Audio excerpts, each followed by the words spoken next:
सभी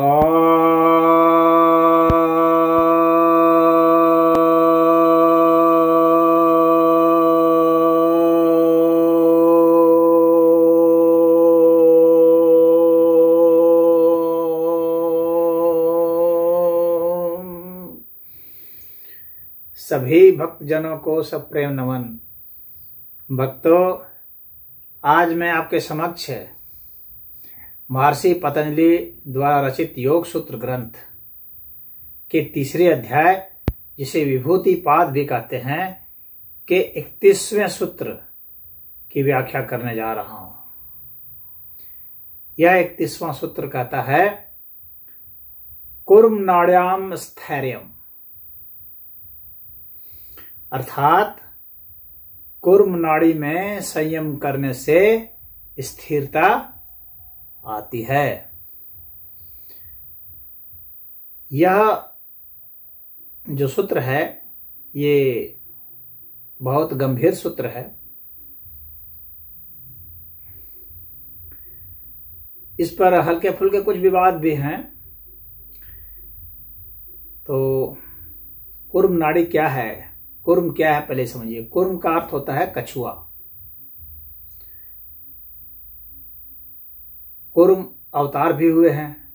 कहा जाता है कि कश्यप अवतार धारण किए थे। कुर्म को कश्यप भी कहा जाता है, कछुआ भी कहा जाता है। तो कश्यप अवतार भगवान विष्णु का हुआ था, जिसमें समुद्र मंथन की बात आई थी। तो समुद्र मंथन की बात आई थी, तो वो समुद्र मंथन क्या है वास्तव में? वो मथनी बनाया जाता है, और मथनी बना करके वो जो कछुआ होता है उस पर देव और असुर दोनों जो है, मंदराचल पर्वत था, उसको जो है देव और दानव दोनों चला रहे थे। वासुकी नाग ने बांध रखा था मंदराचल पर्वत को। कभी इन दोनों के सहयोग से, और ये क्या है, एक मेटाफर है। यह समझने के लिए यह एक प्रतीक है। क्या आध्यात्मिक उन्नति कैसे हो सकती है, उसके लिए है। हमारा मन जो है वही जो है मथानी है, वही मंदराचल है। उसको जो है हम अपने मन को मथते हैं। और यहां पर जो बात आई है कि कुर्म नाड़ी में से स्थिरता होती है, यहाँ इस स्थिरता को समझने की कोशिश कीजिएगा।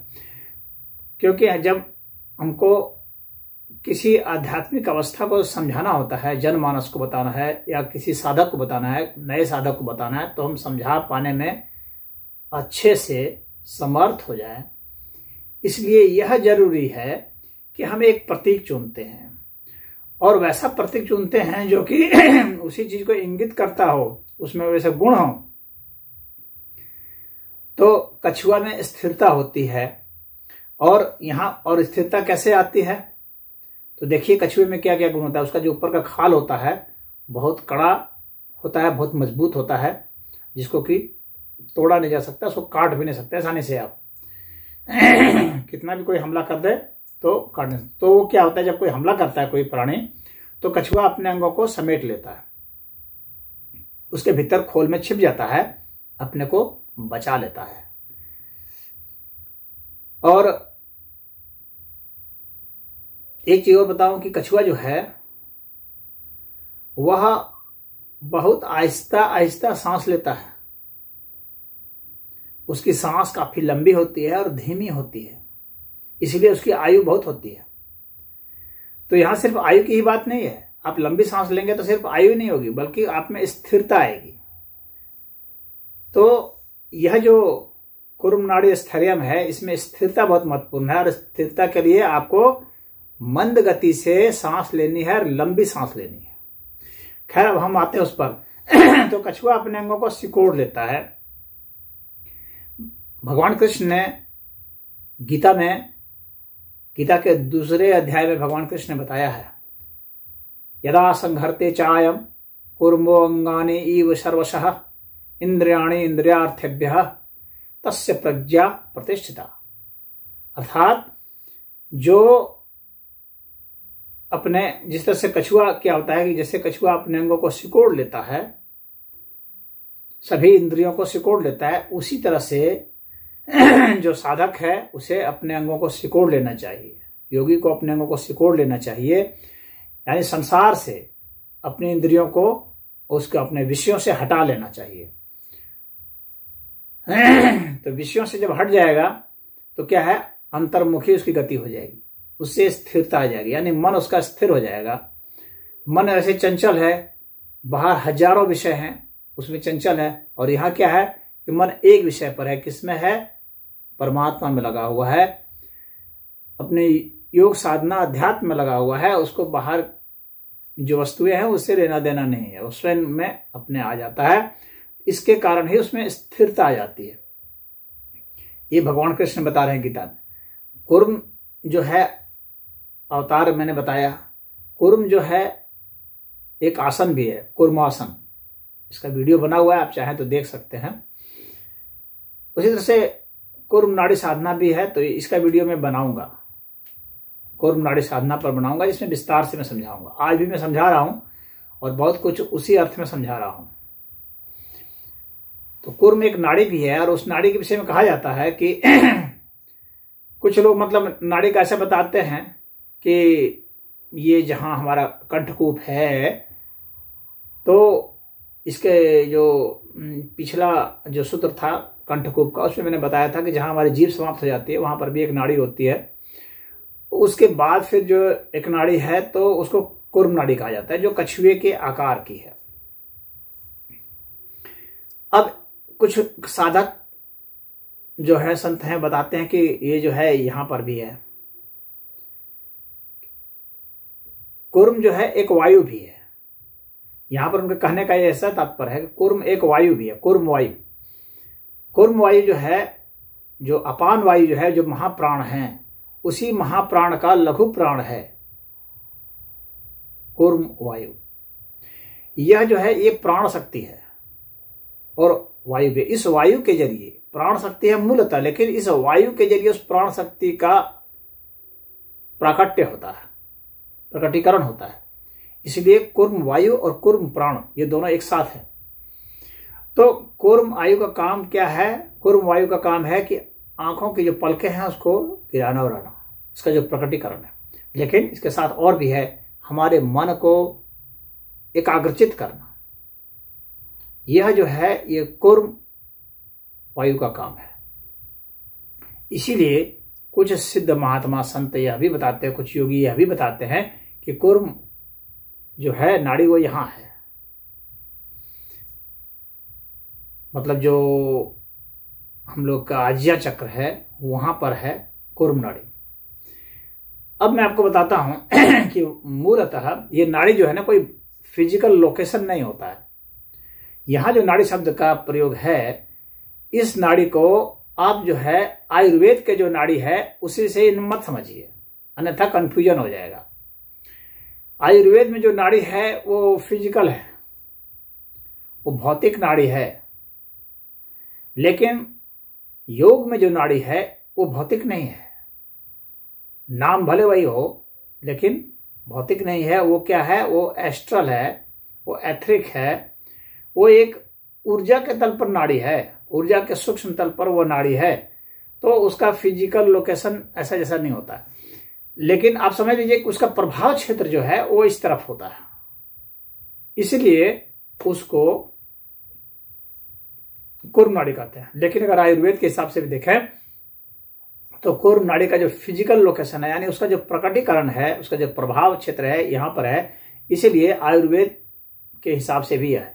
तो आप आयुर्वेद में उसका फिजिकल एक्सप्रेशन हो जाता है, और योग में क्या है कि उसी का जो है कारण स्वरूप है। आप समझ लीजिए आयुर्वेद जो है कार्य स्वरूप है, और यह योग जो है वो कारण स्वरूप है।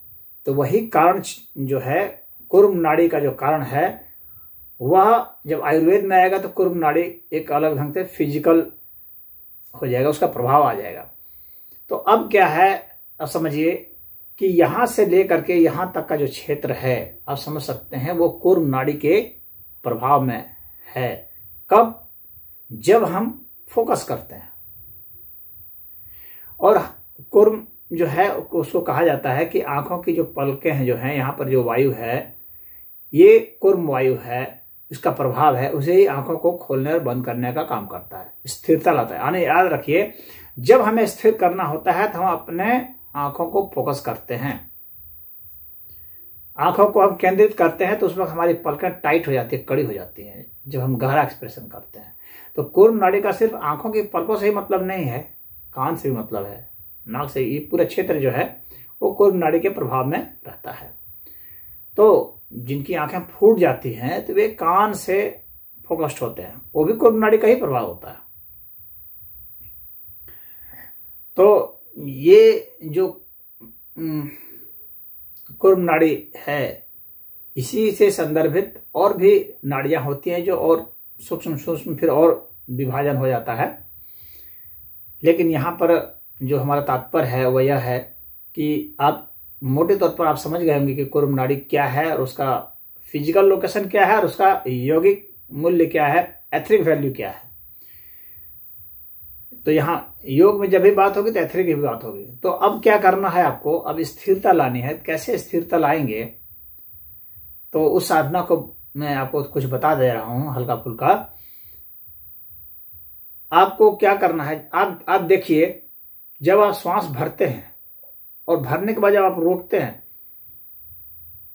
आपका यहां से, यहां के पीठ के इस क्षेत्र से आपका इस क्षेत्र तक जो है एक कछुए का आकार बन जाता है, मतलब उसका जो ऊपर का खोल है उसका आकार बन जाता है। जब आप इसको रोकते हैं, आप हल्का सा कोशिश कीजिए रोक करके और थोड़ा सा दबाने की कोशिश कीजिए, ताकत लगाइए, तो आपको एहसास होगा कि ये कछुए का खोल जैसा हो गया। उसी तरह से आप सांस को बाहर निकालिए और तब रोकिए, फिर आपको उसी खोल का आभास होगा। और ये जिससे कछुए के भी हाथ पैर होते हैं, उसी तरह से हमारे भी हाथ पैर हैं, कछुए का भी सर होता है, हमारा भी सर है। तो आपको करना क्या है, इसके ध्यान में आपको सांस को छोड़ देना है आराम से। जैसे कछुआ बहुत आराम से सांस लेता है, छोड़ता है, उसी तरह से आपको करना है। धीरे से सांस लेना है, आराम से, गहरी सांस लेनी है, छोड़नी है। और जब सांस हम छोड़ेंगे तो हम अपने को सिकोड़ेंगे पूरा, तो ऐसा सिकोड़ेंगे। फिर जब फैलाएंगे तो फिर हमारे अंग बाहर फैल गए, फिर सिकोड़ेंगे। तो यह जो खोल रूपी यहां से जो खोल बनता है, आपको इसके भीतर अपने अंगों को समेटना। ऐसा आपको प्रतीत होगा कि मेरे अंग भीतर समेटे जा रहे हैं, ऐसा आपको धारणा भी करनी है। और आपको अंत में लगने भी लगेगा, ये जो है ना, आपके हाथ और पैर सब शून्य जैसा होने लगेंगे, सर शून्य सा लगेगा। आपको लगेगा कि मैंने सर को भी छिपा लिया है, इतने में सर को भी छिपा लिया। और इससे आपको स्थिरता का बोध होगा, आप स्थिर होते जाएंगे। बाहर जो दुनिया है उससे जो है आपका बिल्कुल, आप देखेंगे कि एक तरह से उसे भिन्नता आपको महसूस होने लगेगी, अलगाव होने लगेगा, उधर ध्यान भी नहीं जाएगा, आपका मन उधर नहीं जाएगा, आपका मन अपने में समेट जाएगा। तो इस तरह का आपको एहसास कर लेना है अपने भीतर। फिर सांस भरेंगे तो अंगों को बाहर निकाल लेंगे। ऐसे आप धारणा करेंगे, अंग तो आपके वैसे ही रहेंगे, लेकिन आपको धारणा ऐसी करनी है। तो इस तरह से आप करते हैं तो क्या होता है कि आपका मन स्थिर होने लगता है, इंद्रियां जो हैं आपके नियंत्रण में आने लगती हैं और अपने विषयों से हटने लगती हैं। तो यह जो है कूर्म नाड़ी की सक्रियता हो जाती है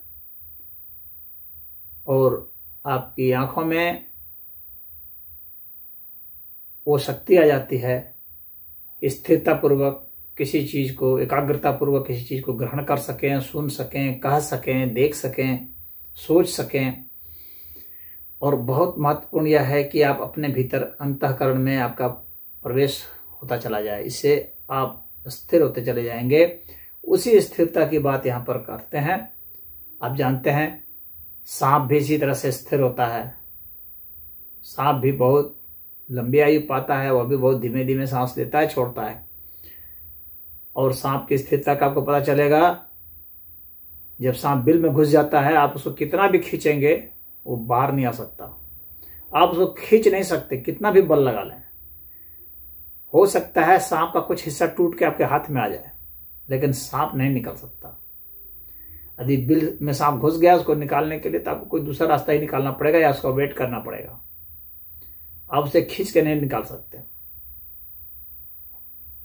उसी तरह से गोह भी होता है। गोह जानते हैं, शिवाजी के विषय में प्रचलित है। शिवाजी गोह रखते थे और ऊपर किले पर चढ़ा देते थे, उसको पकड़ करके सैनिक सब चढ़ जाते थे। ऐसे चोर सब भी रखते हैं गोह। बड़ी बिल्डिंग में चढ़ना है तो उसको फेंक दिए गोह को, गोह चिपक जाती है और उसके बाद फिर जो है आप पकड़ पकड़ के चढ़ जाएं। उसमें इतनी ताकत होती है कि 8-10 आदमी भी अगर रस्सी पकड़ के चढ़ेंगे तो भी वो गिरने वाले नहीं है। गोह के कमर में बांध देते हैं। तो ये शक्ति कहां से आती है, ये स्थिरता कहां से आती है? ये सांस से आती है। ये सब ऐसे प्राणी हैं जो अपने सांस को स्थिर कर देते हैं, इसीलिए उनके शरीर में भी स्थिरता आ जाती है और उस स्थिरता से शक्ति आती है। और इस विषय में कहा जाता था, अंगद का भी उदाहरण आता है कि अंगद ने पैर जमा दिया था स्थिरता पूर्वक रावण के सामने में, कहा कि मेरा पैर जो उठा देगा तो मैं सीता को हार जाऊंगा। राम की तरफ से मैं अपना पैर रखता हूं, कोई उठा दे तुम्हारे यहां। और कोई उठा नहीं पाया, क्योंकि अंगद ने यह सिद्धि हासिल की थी स्थिरता की। तो यह जो है कुर्म नाड़ी से संबंधित जो है स्थिरता है। यह ध्यान आपको मैंने बताया कि कैसे हम ध्यान कुर्म नाड़ी में करेंगे। अब जैसे ही आप सिकुड़ जाएंगे तो आपको खुद एहसास हो जाएगा कि अब इतना क्षेत्र जो है मेरा खोल बन गया है, इसमें सिकुड़ गया हूं, और वही क्षेत्र जो है कुर्म नाड़ी का क्षेत्र है। आप समझ जाएंगे कि मैं कुर्म नाड़ी पर संयम कर रहा हूं। यही कुर्म नाड़ी का संयम है। तो कुर्म नाड़ी का संयम करने से स्थिरता आती है। और कुर्म नाड़ी क्या है, उसमें कैसे संयम करेंगे, मैंने आपको बता दिया। अब आप इसकी साधना कीजिए, ये बहुत बेहतरीन साधना है। और कुर्म नाड़ी ध्यान पर भी कभी वीडियो बना दूंगा, लेकिन बातें जो मैंने यहाँ कही है करीब करीब वही बातें वहां भी होंगी। तो इसलिए आप समझ गए हैं तो आप इस पर साधना कर सकते हैं। पतंजलि जी ने हम लोग को बहुत बेहतरीन सूत्र दिया है। इसका गीता में भी भगवान कृष्ण ने इस विषय पर सूत्र दिया है। वो अलग ढंग का है, यह अलग ढंग का है, लेकिन सब कुछ मिला जुला के रिलेटेड ही है। तो आज इतना ही। ओम।